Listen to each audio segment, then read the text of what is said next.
pourquoi les gens en ont marre, ils disent oui, il y en a marre, on en parle tout le temps, des juifs, ils nous emmerdent, tout ça. Bon. Même s'ils ne sont pas antisémites, hein, ils le pensent. Hein. Moi, je sais pourquoi. Parce que la France n'a pas fait le travail qu'elle devait faire après la guerre.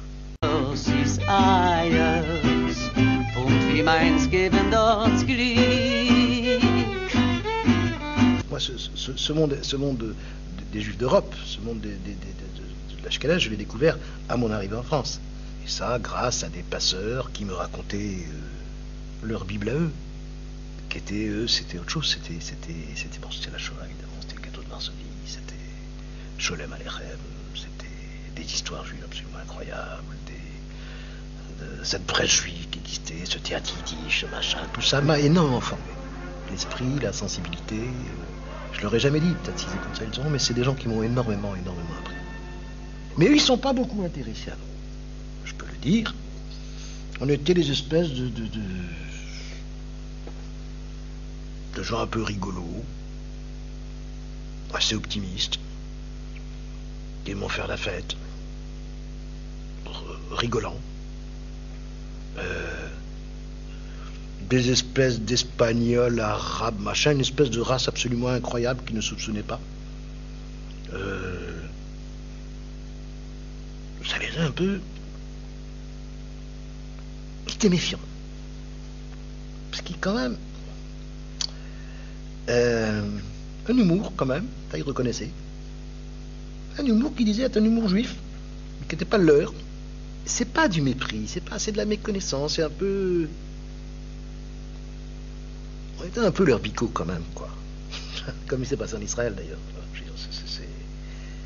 Et après, ils étaient très étonnés qu'on sache tellement de choses, certains.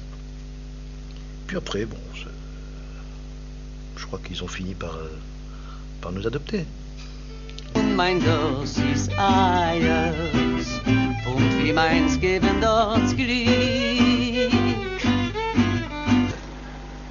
Ce 31 mai 1967, des milliers de Français, juifs et non-juifs, foulent le pavé parisien. La menace de Nasser a bouleversé les cœurs et les esprits. Dans un immense élan de solidarité, ils se retrouvent devant l'ambassade d'Israël. Il y avait des vedettes du spectacle. Je me souviens, il y avait Johnny Hallyday en tête de la manifestation pro-israélienne. Les rues de Paris étaient pleines. C'était une manifestation de masse.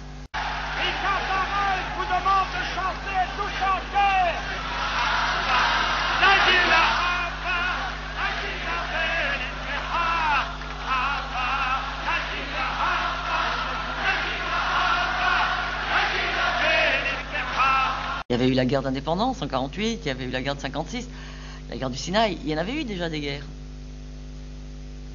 Mais je crois que 67 a été la guerre que le monde a reçue.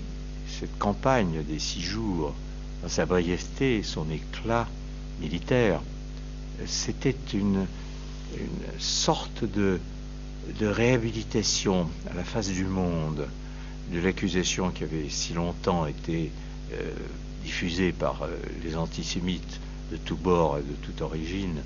Les juifs sont des lâches, les juifs ne veulent pas faire leur devoir militaire, les juifs n'ont pas de courage, les juifs sont cupides, intrigants, habiles, mais ils n'ont pas les vertus viriles qu'il a.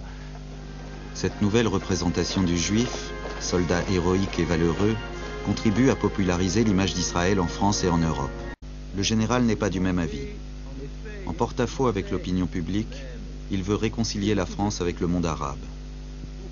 6 mois après la guerre des 6 jours, à l'occasion d'une conférence de presse mémorable, De Gaulle, qui n'a pas supporté la décision d'Israël d'entrer en guerre malgré ses avertissements, semble vouloir régler des comptes. Et certains même redoutaient que les Juifs, jusqu'alors dispersés, mais qui étaient restés ce qu'ils avaient été de tout temps, c'est-à-dire un peuple d'élite, sûr de lui-même et dominateur.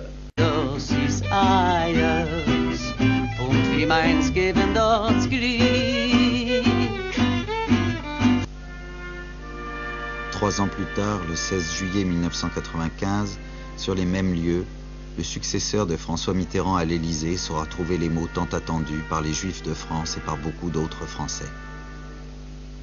Oui, la folie criminelle de l'occupant a été, chacun le sait, secondée par des Français, secondée par l'État français. La France, ce jour-là, accomplissait l'irréparable. Manquant à sa parole, elle livrait ses protégés à leur bourreaux. Je pense que c'était bien. Et même les termes que ces rédacteurs ont choisis, je pense, étaient mesurés. En plus, il l'a bien dit. Voilà.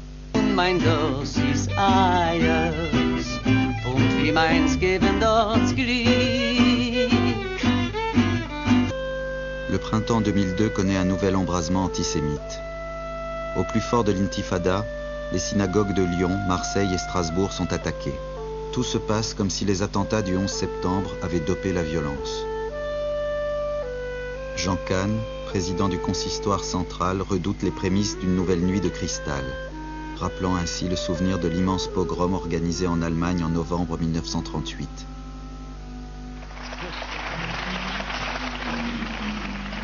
Le 1er décembre 2003 à 21h, Israël est à nouveau à l'honneur.